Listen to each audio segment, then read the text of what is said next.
Pandemic now, because shocking research by the Council for Scientific and Industrial Research recently showed how rapidly the second wave of COVID-19 has been spreading compared to the first right here in South Africa. Healthcare workers say that data needs to be closely monitored in order to win the fight against the virus.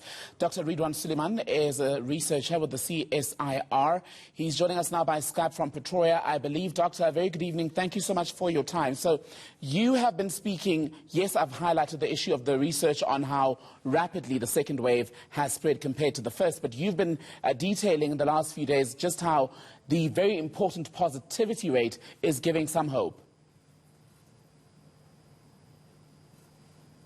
Indeed.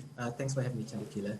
So if we have to look at all of the different measures, and not only in isolation, but tracking the trends over time and looking at the different measures in relation to one another.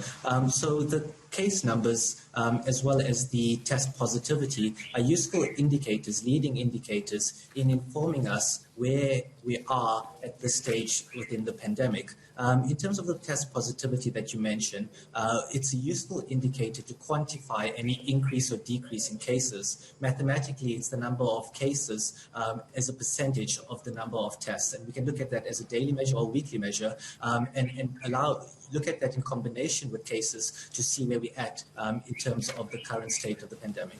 Can one then say, Dr. Suliman, that this stabilization or the drop indeed in the positivity rate at the moment is due to the implementation of the revised level 3 restrictions at the end of December? So if we look at the test positivity measure, currently, if you look at the 7-day average, it's about 26%.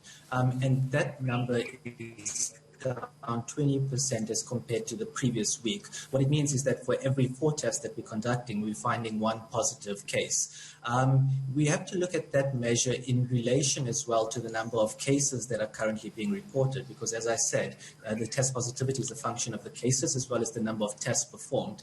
And the reason we also have to look at this measure is because the test positivity has remained high for a significant period, and any number increase or decrease in tests influences the number of cases that we find.